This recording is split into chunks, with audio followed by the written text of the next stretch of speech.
Okay, I'm going to start in on the carburetor. I'm going to clean her up, open her up. So I've already taken off the float. Sorry about that. I've already taken off the float.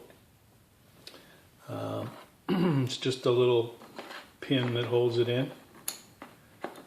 And underneath, here on the metal tab, a little hook, the needle valve hangs, and when you go to put it in, you put it into the port here where the fuel runs in. Inside is a small kind of a rubber O-ring that the needle valve goes in and seats against. So you have to be real careful with these. These ones here, this pin just slid out. I didn't have to use needle nose pliers, but you may have to. Just be careful. These posts here are fragile. You don't want to get into forcing it. Better to put something on there if it's seized in there to try to loosen it up a little bit, some kind of liquid wrench or something like that. But I've never really had one that's given me a lot of grief. They usually just push out by hand. They're usually pretty easy, just like this one was. And I must say, this carburetor is in actually pretty good shape. I've seen carbs for a 1992 engine, and I've seen carbs that are in way worse shape than this. A lot more buildup of material inside. So anyway, so I just set that aside. Same with the float. Give the float a shake, and if you don't hear anything sloshing around, there's no leaks in it. These ones are pretty good. These plastic ones, they tend to not leak like the old metal ones that were soldered did. Those ones, sometimes the solder joint would fail, and you'd end up with fuel leaking in here, and then the float wouldn't work properly. And then the gasket for the bowl. Oh, when I was taking it apart, I thought the bowl might have been steel, but it isn't. It's I think it's aluminum. I put a magnet on it, and it wasn't magnetic at all. I'll clean up the O-ring a little bit. It's a little stiff. But when I took it off, and you look at it from the side, you can see that one side is flat, one side is kind of beveled. So the flat side went against the carburetor, and then of course the bowl would fit up into the bevel, and there's a little bit of a bevel in the inside here, so it just squeezed in there. So I'll make sure it goes back in that way. So I did take some WD-40. I did clean this up a bit. I got a lot of the loose dirt off and get rid of that junk. So now what I'm going to do is I'm going to take off this part here for the air filter, and that'll allow me to access the inside of the carburetor. So I got a 1/4-inch socket. It's got a Phillips screwdriver or Phillips head on it as well, but I find this works better. The Phillips, these things are almost always like really, really tight, and you pretty well got to put a socket on them to get them off. So that's that. You can see which way it goes on. You know, with the carburetor up like this, the slot is up. So take that off and just set that off to the side. And I'll clean this up a little bit in here. But now you'll be able to see inside the carburetor, and you'll see that there's some jets. There's a small jet on the bottom. There's a lot of dirt on the inside of this guy here, so it's going to take some cleaning. And there's air passage. This thing here on top is just a vent. It's just an air vent. There wasn't any hose connected to it. Maybe on some machines there's a hose connected, but there was nothing connected on this. It's just opened atmosphere, but it goes in here. This is the air going in. It's going to pick up fuel here from the bowl and then mix it and put it out into the intake runner here into the engine. So I'm going to need to clean up these jets. I'll clean the inside first and then clean up the jets. I could take out the emulsion tube, but I'm not going to. On these ones, the emulsion tubes are plastic. The old ones, they used to be like brass, and they're pretty tough. This one here, I'm just going to blow through it, put some WD-40 in it just to loosen up any material, and just blow through it. And that usually works for me. That's usually enough. That's all I got to do. Clean out those ports there. On the nut that holds the bowl onto the carburetor, you'll see that there is a small hole here. It picks up fuel and sends it up through the emulsion tube into the carburetor. And there's also another small, really small hole. It's right at the top of the thread. don't know if you guys can see that or not, but it's right there. And that one I'll have to get cleaned out too. So for all these cleanings, what I have, and I've had this for many, many years now, is this. So this little set here, this is for, you'll find, I found this years ago at the part of the store, and I don't even remember which store, but that had the welding materials in it for welding. And these little fine files, they're little pins, but they've got like serrated edges, are meant for cleaning out the fine orifices in welding torches. And they've worked well. I've used, they're great on all kinds of carburetors. So that's what I intend to use, and that's what I'll grab here for this one. So these guys here will be some of the smaller ones. It's a little fiddly because you get a whole bunch of them here. You got to pick up the smallest one, but it's always, it goes from smallest to largest. So the one on the end is the smallest. Don't think I've got one. Yep, that goes. So that fits in there, and you can see it now inside there. See it goes through. That's all you got to do. Doesn't take much for these carburetors not to work properly. A little bit of varnish, a little bit of dirt, and that's it. They just won't work properly, if at all.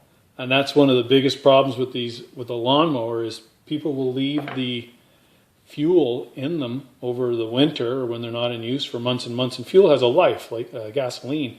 Gasoline's only good for about a month, 2 months, not very long before it starts to drop. It's just a solution of different hydrocarbons, and they all start to separate. And all the lighter ones flash off, leave the heavier ones behind, and then you end up with all kinds of problems. So here, this one goes all the way through.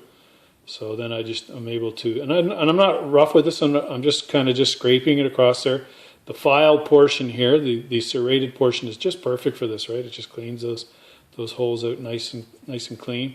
And I'll blow through that with my compressed air. Now this one here, I'm going to grab some WD-40 and I'm going to give it a shot here on the inside. There we go. Down through here. And then I've kind of got a bunch of old toothbrushes, and this is one of the cleaner ones, so I'm just going to go at it from the inside here. Whoa, whoa, whoa, whoa, whoa, there we go. I want to go too far in. I want to damage it. There you go. And you can use carb cleaner on these. I usually don't, because carb cleaner can affect the rubber in the small parts, the small O-rings in here. Like that emulsion tube should have a couple of small rubber O-rings on it, and I don't want to affect those. So I'm not going to bother using the rubber.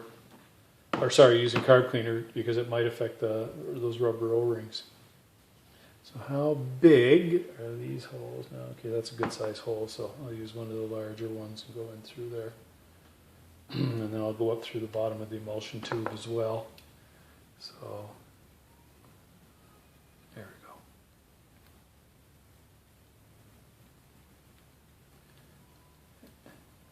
That one's not too... You don't go down far in this one. This one must go off at an angle. So, okay. This one comes in underneath here. There's these two little discs. They'll pop out, and underneath there's a little passageway that goes underneath into here. That's that. I'm just clean that off a little bit, and then I'm going to go up through the emulsion tube here. How big is that now? Not big. I wonder if I got the... No, I got the right size. So that's nice and clear. So I think I've kind of taken care of the orifices. If I look at it one last time. There's my flashlight. Let's see inside. Yeah, it's pretty well it. Okay, so I'll just give it a blow. I just got... like 20 pounds of air pressure here.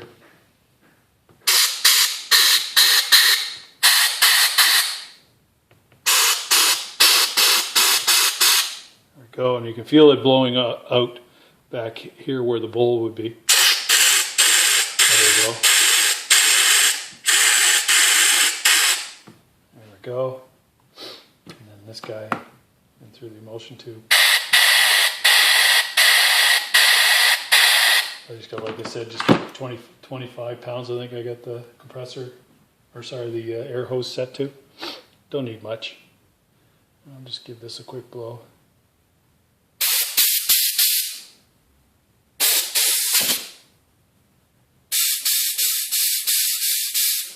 And that's it. And like I said, this one was in pretty good shape, so I think that'll be all I need to do to clean this and put it back together and give her a try. I think what I'll do after I put the bowl back on and everything, I'll just take a wire brush to this intake runner just to shine it up a little bit before I put it on. I'm not going to get into being too crazy with it. I've already cleaned the body. So just to kind of get some of the junk off it and make it a little shinier and a little more presentable. But yeah, so that's it. That's the carburetor for these guys. And the Briggs and Strattons are very, very similar. Like for their lawnmowers, they're not a lot different. The older ones anyway. The newer ones, they all have like a plastic carburetor, so they are quite a bit different in that regard. But all the same principle. Oh, I know what I was going to do. I was going to blow in through where the needle valve goes. But blow in this direction, like I said. If you blow in through the hose, it's going to throw that O-ring out, the seat out, and good luck finding it. It is very small. And I've always had good luck reusing those seats. You know, I know a rebuild kit, they give you a new needle valve and a new O-ring, or rather a new seat. So, you know, you could change it out. But I've had good luck with these so far. So I got no problem with flow, and I didn't think I would. I had lots of fuel in the bowl when I took the mower apart. I took the carb off, so it's getting good flow. All right, so that's that. Now next is put this thing back on, throw the muffler on, throw on the recoil starter, and I'm not going to put the tank on. I'm just going to put some fuel in the line here and run it off what's in the bowl just to make sure that it runs. If the engine runs good, then I'll continue on with rebuilding the mower, refurbishing it, get it all nicely painted and make it look good.